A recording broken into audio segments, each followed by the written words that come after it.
Ano ang pinakapangunahing dahilan ng tao sa kanyang pagsisikap o pagpupursigi upang siya'y makilala na pinakamagaling o marahil pangunahin sa kanyang larangan?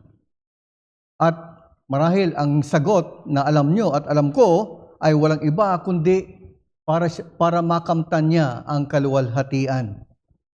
Tinanong ko ang AI at marahil ganon din ang kanyang sagot. Ang sabi niya, ang pagnanais para sa kaluwalhatian ay isang malakas na paganyak na kadalasan nakikita bilang isang puwersang nagtutulak sa likod ng tagumpay at ambisyon. Ganyan ang uri ng pagsisikap ng tao upang makamtan sa kanyang sarili ang kaluwalhatian. Kaluwalhatian na nagmumula sa tao, kaluwalhatian na binibigay ng mundong ito. Ngunit hindi yan ang uri ng kaluwalhatian na ipinapangako o pinagkakaloob ng Diyos para sa kanyang mga anak sa pagparito ng Panginoong Hesus. At yan ang ating tutunghayan sa ating mensahe ngayong hapon sa pagtatapos ng ating serye patungkol sa dakilang panalangin ng ating Panginoong Hesus. At sa huling pagkakataon, tutunghayan natin ang pinakamahalagang yugto sa buhay at ministeryo ng ating Panginoong Hesus. Bago siya naaresto, napako sa krus, at muling nabuhay sa mga patay. Ang tinutukoy ko ay ang kaganapan ng huling gabi kung saan siya ay nanalangin. Si Jesus sa kanyang Ama. Tinawag ito na pinakadakilang panalangin, panalangin ng pagtatalaga o panalangin ng pamamaalam. At ito ang pinakamahabang panalangin na nakatala sa Biblia ng ating Panginoong Hesus. Kaya binigyan natin ng pansin ang buong kabanatang ito, 17, sa 4 na mensahe. Sa unang mensahe, tiningnan natin ang panalangin ni Jesus para sa sarili, verses 1 to 5. Sa ikalawang mensahe, tiningnan natin ang kanyang panalangin para sa kanyang mga alagad, mga talatang 6 hanggang 11. Sa nakaraang mensahe natin, tiningnan natin ang kanyang panalangin para sa kaisahan ng mga sasampalataya. Ang tinutukoy niya rito ang kanyang iglesia sa buong panahon hanggang sa kahulihan ng mundo. At ngayon, sa huling bahagi ng kanyang panalangin, sa katiyakan ng kanyang pag-ibig at muling kaisahan ng kanyang bayan sa kanya sa hinaharap. Ito ang nais ng Panginoon na makapiling niya ang kanyang bayan sa kahulihan ng panahon o sa kahustuhan. At ito ay nilarawan natin in terms of tinatawag nating concentric circles. Nag-umpisa siya sa pinakasentro para sa sarili, sumunod para sa kanyang mga alagad, yung mga naglilingkod sa kanya, yung mga apostol, sumunod ay ang buong iglesia at ngayon sa pangmalawakang pangmalawakang kahustuhan na nilalayo ng Diyos para sa kanyang bayan. At kaya sa ating pagtatapos na mensahe, tunghayan natin ang salita ng Diyos muli sa kabanata 17 ng Ebanghelyo ni Juan at titingnan po natin ang talata 24 hanggang 26. John 17 verses 24 to 26. Ganito po ang sinasabi. Ama, nais kong ang mga ibinigay mo sa akin ay makasama ko kung saan ako naroroon upang makita nila ang kaluwalhatiang ibinigay mo sa akin sapagkat ako'y iyong minahal bago pa natatag ang sanlibutan. O makatarungang Diyos, o Ama, hindi ka nakikilala ng sanlibutan, ngunit nakikilala kita at nakikilala ng mga ito na ikaw ang nagsugo sa akin. Ipinakilala ko sa kanila ang pangalan mo at aking ipinakilala upang ang pag-ibig mo sa akin ay mapasa kanila na ako'y sa kanila. Ito po ang salita ng Diyos. Ang bili ni ni Jesus sa kanyang mga alagad nung siya ay lilisan na, ay ayon sa Juan 14 talatang 1, huwag mabagabag ang inyong puso. Dahil sa puntong ito, sa panahong ito, siya ay lilisan na dahil gaganapin niya ang kanyang tungkulin na ibigay ang kanyang sarili sa krus ng Kalbaryo upang maging kahalili para sa mga makasalanan. Ngunit ngayon, sa pagpapatuloy sa kanyang panalangin, kanyang inilaan ito sa mga sasampalataya o ang kanyang bayan sa kanya hanggang sa kahulihan. Sa talata 21-23, ito ay patungkol sa kaisahan nito na naaayon sa kaisahan ng Diyos Ama at Diyos Anak. At tinignan natin sa nakaraang linggo ang dalawang aspeto ng kaisahan, nakabatay sa mensahe ng mga apostol at ang pagtataguyod ng kaluwalhatian ni Kristo. Ngunit ngayon, sa pagpapatuloy ng hangarin ng kaisahan para sa kanyang bayan, ang panalangin niya ay makasama niya ito sa kaluwalhatian. Sa makatuwid, sa kahustuhan ng panahon, hangad niya na makapiling niya ang kanyang mga pinili, ang kanyang iniligtas, upang makasama niya ito sa pangwalang hanggan. Kaya sinabi niya sa talata 24, sa kaluwalhatian, makapiling niya ayon sa pagmamahal ng Diyos Ama sa kanya bago pa natatag ang sanlibutan. Ang mensahe na gusto kong tingnan natin sa hapong ito ay ganito: ang sukdulang pag-asa at kagalakan ng bayan ng Diyos ay ang makiisa kay Kristo sa walang hanggang kaluwalhatian. The ultimate hope and joy of God's people is to be united with Christ in glory. Ang sukdulang pag-asa at kagalakan ng bayan ng Diyos ay ang makiisa kay Kristo sa walang hanggang kaluwalhatian. Ang kaisahan kasama ang kanyang bayan sa lupa ay magtatapos na. Aalis na siya, lilisan na siya, dahil gaganapin niya ang kanyang tungkulin na pinagkasunduan ng nag-iisang Diyos.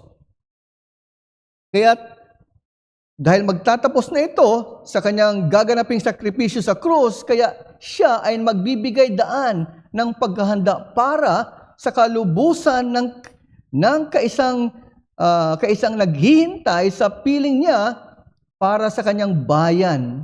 Ngayon, ang tanong natin, paano makakamtan ang katiyakan ng kaluwalhatian na pinapanalangin ni Jesus? Ipinaliwanag niya ito sa dalawang katotohanan. Dalawang katotohanan ang titingnan natin sa nais ng ating Panginoon Jesus. Una, ito ay kaluwalhatiang nagmula sa kalooban ni Kristo. Glory, source in Christ's will. Pangalawa, kaluwalhatiang itinatag sa pag-ibig ng Diyos. Glory founded in God's love. So dalawang bagay, dalawang pagpapaliwanag patungkol sa kaluwalhatiang itinuturo o ninanais ng Panginoon Jesus para sa kanyang bayan ang gusto nating tingnan. Ang una, kaluwalhatiang nagmula sa kalooban ni Kristo. Glory source in Christ's will. Kung babasahin natin ang talata 24, yung unang talata na binasa natin, sa panalangin ni Jesus, Ama, ganito ang sinabi niya, Ama, nais kong ang mga ibinigay mo sa akin ay makasama ko kung nasaan ako. Ang hangarin ng Panginoong Hesus, paano niya binanggit? Ang sabi niya, nais ko. Hindi ito isang katulad na hiling natin. O na sana matugunan o mapagbigyan ako sa aking hinihiling sa Diyos. Kundi ito ay isang pagpapahayag ng soberanong kalooban ni Jesus sa kanyang mapagpakumbabang pagpapasakop sa Ama. Sa kanyang, in His humility, in His state of humility, being man, being God-man, ito ay hiniling niya sa kanyang Ama na nasa langit.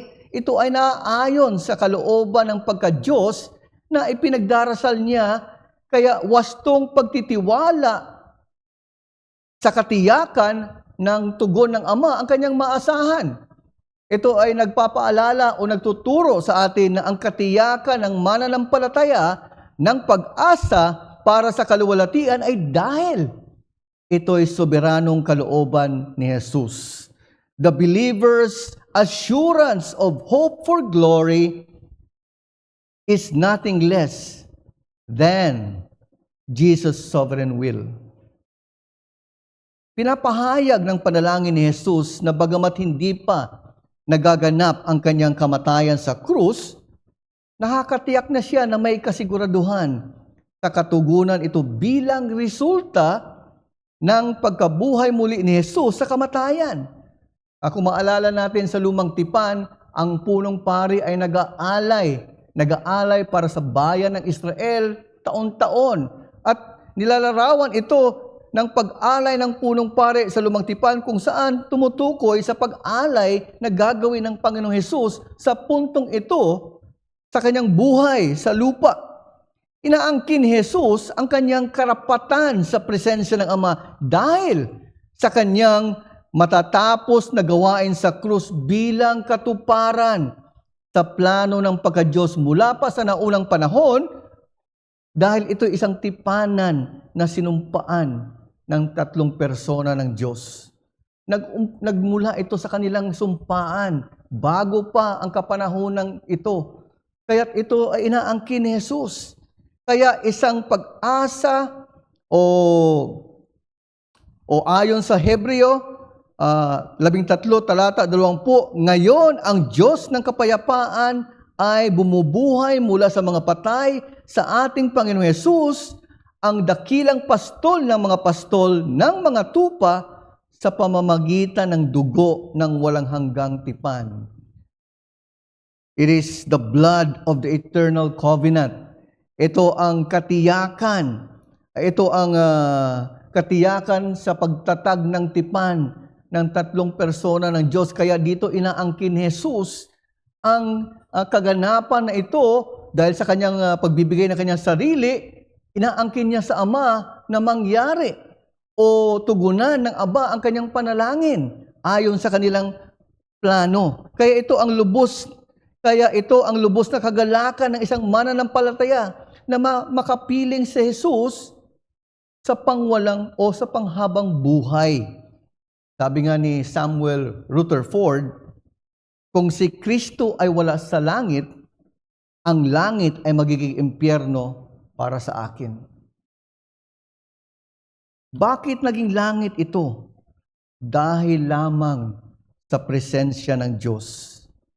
Ang impyerno ang lugar na wala sa piling ng Diyos. Yun ang lugar ng kapahamakan. Yun ang lugar na nakalaan para sa mga makasalanang hindi nagsisisi sa kanilang kasalanan sa harapan ng Diyos at hindi kumikilala sa Panginoong Hesus. Ngunit ang nakalaan para sa bayan ng Diyos ay ang langit at lupa sa kahustuhan na ipinangako ng Diyos. Kaya walang iba, ang katiyakan mo para sa katubusan ay sa pamamagitan ng pagtiwala kay Hesukristo bilang kahalili. Malalaman mo na maaari kang luwalhatiin kasama ni Jesus sa hinaharap o sa future kung alam mong niluluwalhati ka kasama ni Jesus ngayon. Ibig ko sabihin, the future glory starts now.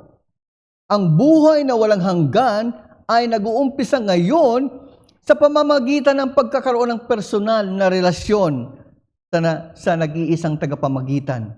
Walang iba ang ating Panginoong Hesukristo. Yan ang tungtungan ng iyong kaligtasan. Yan ang daan at paraan ng iyong katubusan mula sa kapahamakan na naghihintay sa isang makasalanan na patuloy na tumatanggi sa alok ng biyaya ayon sa Ebanghelyo. Marami sa atin dito ay mga empleyado hindi lamang sa gobyerno, maging sa pribadong sektor. At tayo na mga empleyado o ako dati na empleyado ay kinakaltasan tayo ng mga sa buwanan ng mga sa ating sweldo upang ilaan ito para sa retirement benefit, SSS man yan o GSIS man yan. Ito ay nagtatabi ng pera para sa hinaharap na pagretiro mo. Marahil hindi ka na ganun kalakas. At meron kang amaasahang tatanggapin buwan-buwan sa iyong retirement. At ngunit, para sa isang mananampalataya, dahil sa ginawa ni Kristo, may kalubusan na. Dahil ang kaligtasan mo ay tiniyak ng Panginoong Hesus sa kanyang pagkapako sa krus. Ito ay natanggap mo na ang kalubusan ng pagpapalang ito, bagamat mayroong naghintay pang panahon kung saan tunay na makakapiling mo ang Panginoong Hesus sa pangwalang hanggan. Kaya ang hamon sa atin ay ilagak mo ang iyong pag-asa ng kaluwalhatian sa kalooban ni Kristo na natupad sa pamamagitan ng kanyang gawain sa krus. Cast your hope of glory in Christ's will through His accomplished work on the cross. Marahil marami ang nagtatanong, o marahil sa inyo at sa akin, may magtatanong sa atin, maaari bang matiyak ng isang makasalanan o maging ng isang mananampalataya na siya ay makakarating sa kaluwalhatian sa presensya ni Kristo sa langit? Ang simpleng sagot po nito ay opo. Subalit marami ang nagkakamali sa dahilan ng kanilang katiyakan. Marahil kaya nilang sabihin, opo, sigurado ako, tiyak ako. Ngunit ang tanong, ano yung dahilan? Ano yung basihan mo? Dahil ba nagdesisyon sila na tumanggap kay Kristo? Ngunit hindi yan ang dahilan ayon sa panalangin ni Jesus. Ang dahilan ayon sa panalangin ni Jesus, ulitin ko, nais kong ang mga ibinigay mo sa akin ay makasama ko kung saan ako naroon. Hindi ito dahil sa gawa o sa pagkilos o pagdesisyon ng isang tao, kundi ito'y dahil sa soberanong kalooban ng Diyos para sa kanyang pinili. Pinili ka ng Diyos, hindi dahil ikaw ang pumili sa Diyos. Kaya nang malinaw na katotohanan na binabanggit o pinapanalangin ng ating Panginoon Hesus sa kanyang Ama. Kaya maaari kang tumugon sa paanyaya ng Ebanghelyo diyan sa iyong inuupuan o sa iyong kinaroroonan kung ikaw ay kasama namin sa panambahan online. Hindi ka kailangan lumapit sa unahan dahil marahil natulak ka o nakonsensya ka sa turo ng mga ngaral. Tumawag ka sa Panginoong Hesus. Ang alok ng Ebanghelyo o ang tamang pagtugon ay tumawag ka sa Panginoon nang may pagsisisi at may pagsampalataya o pagtiwala sa Panginoong Hesus na siyang namatay sa krus para sa iyong kasalanan, kung saan ikaw dapat ipako, ang Panginoong Hesus ang siyang humalili para sa iyo. Ngunit, ang mas malaking problema ng tao ay dahil sa hinahanap o pilit na hinahabol na kaluwalhatian ay ang huwad, hindi ang katotohanang kaluwalhatian. Sa halip na ang kaluwalhatian na pinagkaloob ng Diyos kay Kristo, kaluwalhatian ayon sa laman ang nais, ang inaalok ng mundo. Ito'y mga panandalian. Marahil ito'y papuri ng tao at hindi ang pabor ng Diyos. O di kaya, nagkasya ka sa mas mababa o hindi ganoong maluwalhating mga hangarin at ambisyon. Marahil ang tanong mo sa akin, paano mo malalaman o matukoy na iyon ay iyong kalagayan? Na mali pala ang pinag-uukulan mo o hinahangad mo na kaluwalhatian? Magbibigay ako ng ilang katanungan para sa iyong pamantayan. Masdan mo ang iyong mga pangunahing ginagawa o pinag-uukulan ng panahon. Iyong mas gustong kasama o mga malapit na kaibigan. Sino-sino sila? Anong ginagawa mo sa iyong oras at panahon na binigay sa iyo ng Diyos? Nasaan ka tuwing may pagtitipon ang iglesia at maging ang mga kapatiran? O marahil dahil sa ating serye sa Sunday School, anong gawain ka may ambag para sa Panginoon? Lahat ng mga bagay ay may katapusan sa mundo. Ngunit ang gawain na may kinalaman sa iyong kaluluwa ay may pangwalang hanggang kapakinabangan. Maging ang kahirapan ayon kay Pablo, ang teksto na pinagbulayan natin kahapon sa ating prayer meeting, 2 Korinto 4, talata 17, sapagkat inihahanda tayo nitong magaan at panandaliang kapighatian para sa walang hanggan at di masukat na kaluwalhatian. May kaluwalhatiang naghihintay para sa bayan ng Diyos, para sa mga mananampalataya. Ang magandang balita ay ito'y inihanda at tiniyak na ng Panginoong Hesus nung siya'y ipinako sa krus, namatay at nabuhay mula sa mga patay.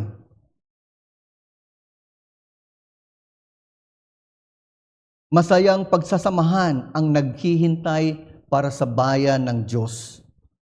Mula sa panalangin ni Jesus, hangad niya na makapiling tayo sa pangwalang hanggan.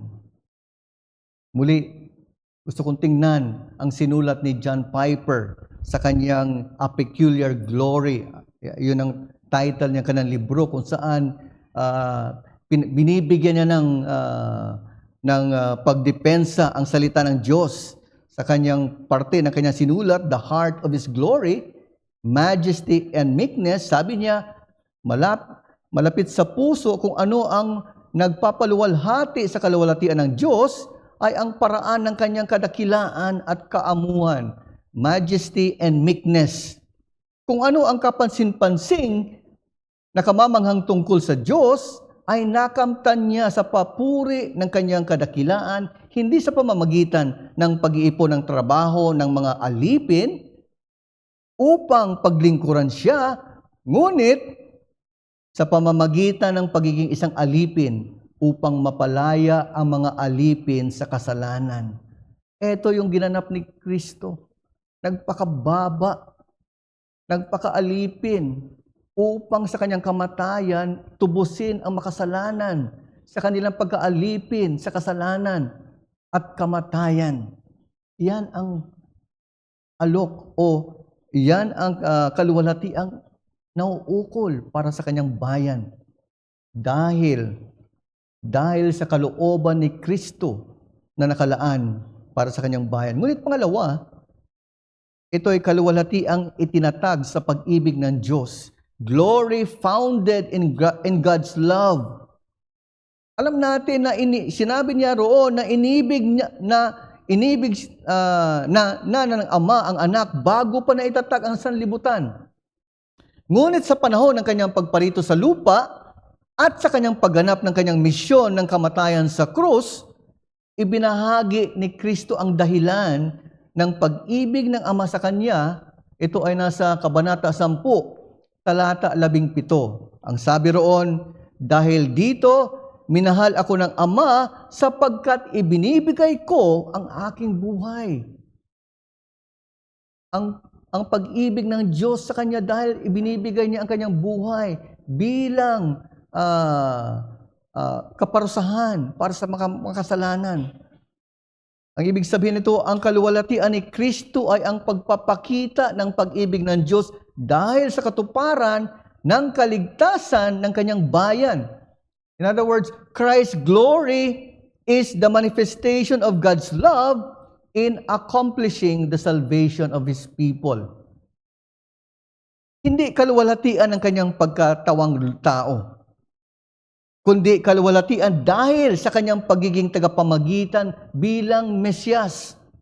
Kaluwalhatian na angkin dahil sa kanyang gawain ng pagtubos na binalak ng pagka-Diyos dahil sa pag-ibig sa kanyang bayan.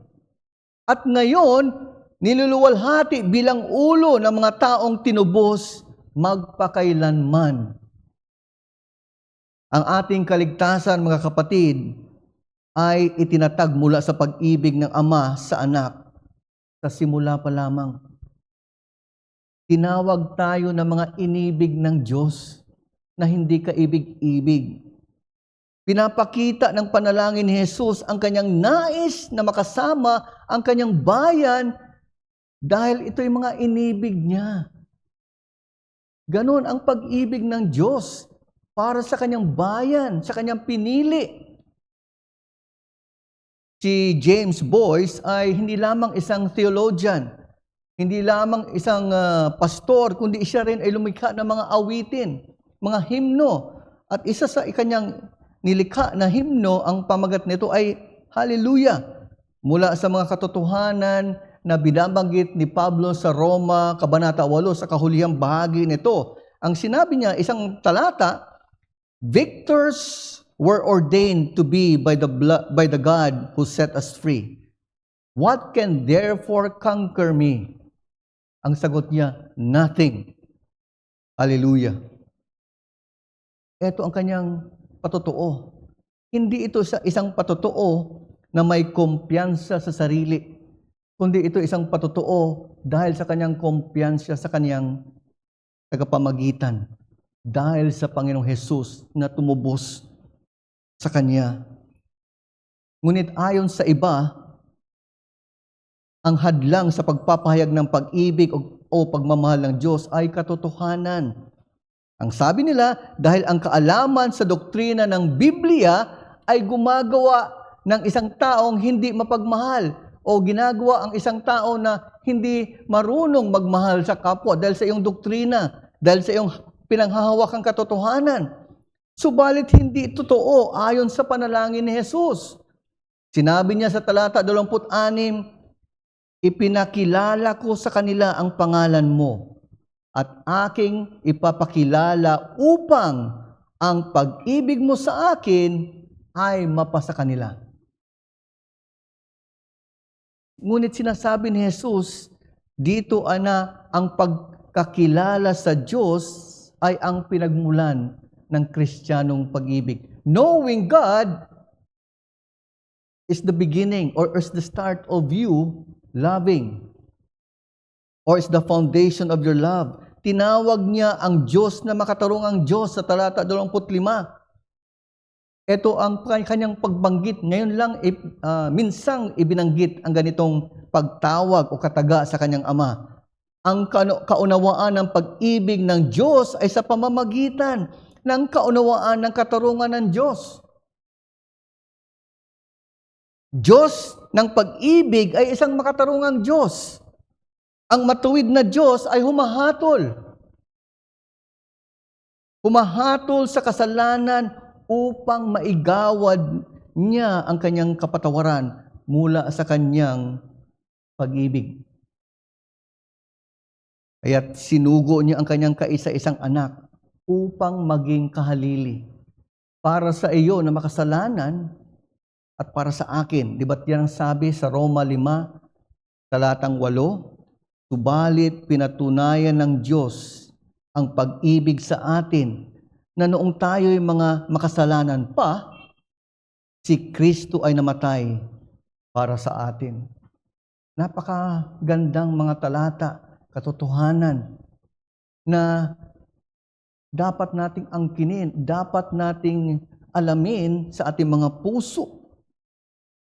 Ito ay patunay ng dakilang pag-ibig ng Diyos para sa iyo bilang makasalanan. Ito ang pag-asa mo. Marahil hindi ko alam kung paano mo ipinapahayag kung ikaw isang magulang ang iyong pag-ibig sa iyong anak. Para sa iba, ito ay ginagawa nila sa pagbibigay ng lahat ng hinihingi ng anak. Gadgets, pera, o anuman yung layaw na gusto.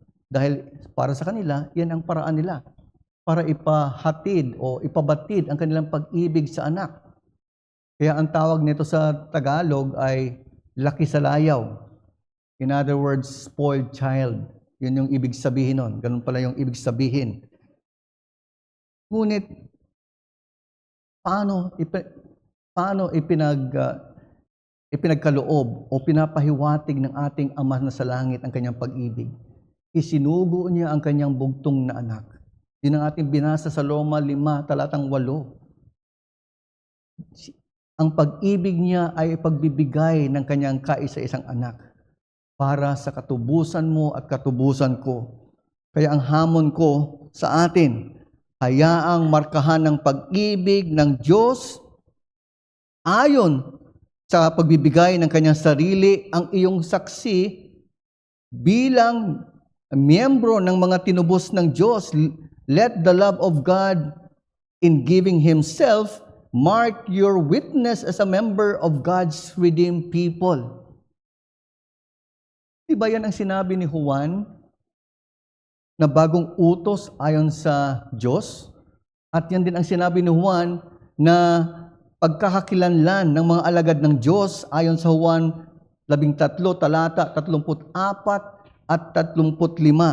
Verse 34, ganitong sinabi niya, isang bagong utos sa inyo'y ibinibigay ko na kayo'y magmahalan sa isa't isa.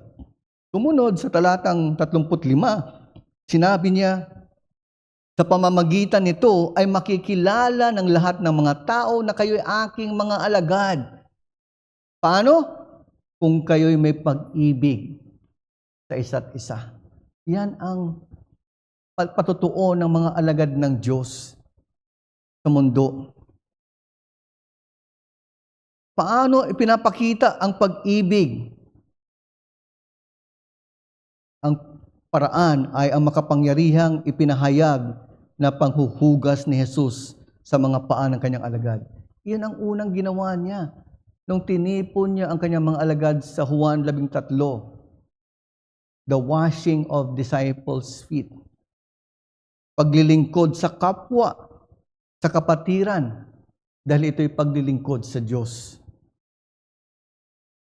Muli, si James Boyce sa kanyang commentary sa Ebanghelyo ni Juan, binigyang pansin niya sa Kabanata 17 ang pagpapatunay, binigyang pansin niya sa pagtunghay niya sa panalangin ni Jesus na may 6 daw na marka ng Iglesia ng Diyos na binibigyan niya ng diin. Ang 6 na to ay kagalakan or joy, kabanalan or holiness, mission, kaisahan or unity, katotohanan, truth, at ang huli, pag-ibig or love. Ngunit ang pinakamahalaga, ayon sa kanya, ay ang pag-ibig. Walang pag-ibig, kung walang pag-ibig, hindi kaaya-aya ang ibang marka na ito. Kaya, pag sinabi mong kagalakan na walang pag-ibig, anong nangyayari? Ito ay nagiging tinatawag nating hedonistic. Dahil ito ay pansariling kagalakan, kasiyahan para sa sariling laman. Paano ang kabanalan kung walang pag-ibig? Ito ay makasariling katuwiran. Ito ay pakunwaring kabanalan na makikita natin sa mga kaugalian, karakter ng mga Fariseo. Hypocrisy. Paano ang misyon na walang pag-ibig? Ito ay nagre-resulta sa imperialismo, kolonyalismo, hindi sa pag-ibig para sa mga kaluluwa. Paano ang katotohanan na walang pag-ibig? Ito ay nagtataboy sa mga tao dahil ito ay magaspang ang kaugalian at pagkilos. Ngunit dahil sa pag-ibig, ito'y nagbubunga ng kabanalan, pag-ibig para kay Kristo na may pagkilos. Pag-ibig sa katotohanan, kagalakan sa paglilingkod sa Diyos, pagmamahal sa kapwa. At ito'y nagbubunga ng kaisahan at maging pag-abot sa mga may makasalanan. Kaya, nilagay ng ating Panginoong Hesus sa kanyang panalangin sa kahulihan ang patungkol sa pag-ibig.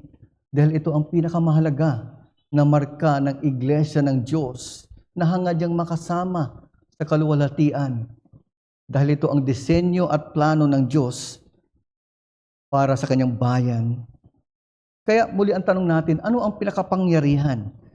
Ang pinakapangyarihan ay ang Kristiyanong pag-ibig na hinimok o inudyukan ng kaalaman ng Diyos.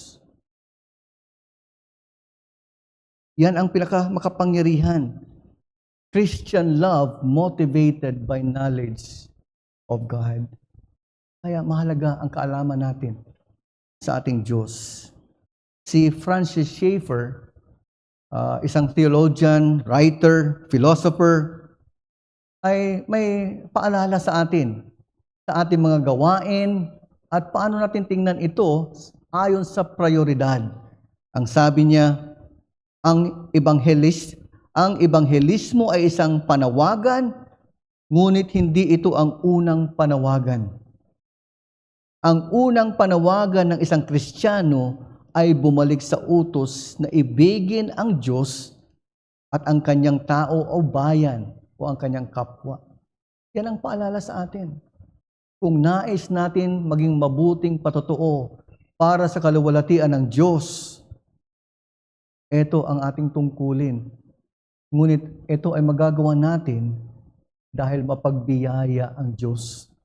Dahil sa krus ni Kristo, meron tayong kakayanan mula sa kanyang biyaya upang maganap natin ang ating mga tungkuling Kristiyano, individual at bilang isang iglesia, dahil ipinako ang ating Panginoong sa krus. At yan ang taglay nating biyaya, kalunungan at lakas para sa pagtataguyod ng kanyang kaluwalhatian sa lupang ibabaw. Aawitin natin sa ating huling himno ang tugon. Kailangan muling bumalik tayo o ilapit tayo ng ating Panginoon sa krus. Ilapit ako sa krus sa piling mo, Jesus. Puso ko'y linisin mo ng dugong nabuhos. Awitin po natin, ilapit ako sa krus. Magwakas po tayo sa panalangin. Salamat dakilang Diyos sa panalangin ng aming Panginoong Hesus. Dahil ang panalangin niya ay ang kalooban ng nag-iisang Diyos. Salamat o Diyos dahil may kaluwalhatiang naghihintay sa hinaharap para sa iyong bayan. At ito'y may katiyakan dahil ito ay hindi lamang panalangin ng aming Panginoong Hesus, ito ang kalooban ng pagka-Diyos para sa mga pinili, para sa Kanya, sa mga iniligtas nyo, sa pamamagitan ng nagsakripisyo ng aming Panginoong Hesus sa krus ng Kalbaryo. Salamat o Diyos dahil ang kaluwalhatiang ito ay itinatag sa pag-ibig mo o Panginoon. Tunay nga na isang pagpapala ang mga katotohanan ito para sa amin. Ito ay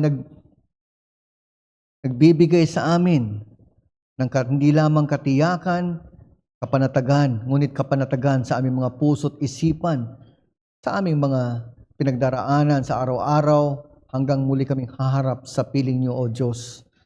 Kaya tunay nawa naming maintindihan ang mga katotohanan ito. At hindi lamang kami umasa sa katiyakan, hindi sa aming desisyon, kundi dahil sa iyong kalooban, kundi kami rin ay mamuhay na ipinapahayag o minamarkahan ng pag-ibig mo para sa amin dahil sa iyong anak, ang aming Panginoon Hesus. Makita nawa kami sa aming mga ginagawa o sa aming mga uri ng pamumuhay na tunay na may pag-ibig na naglilingkod sa inyo, naglilingkod sa kapatiran dahil ito ay nagbibigay kaluwalhatian sa iyong pangalan at maging isang mabuting patotoo para sa inyong bayan. Salamat o Diyos sa mga katotohanan ito. Tunay nawa na kami ay mapuspos ng pasasalamat at paghanga sa dakilaan dahil sa krus ng aming Panginoong Hesus. Ito ang aming panalangin na may pasasalamat sa pangalan ng aming Panginoong Hesus. Amen.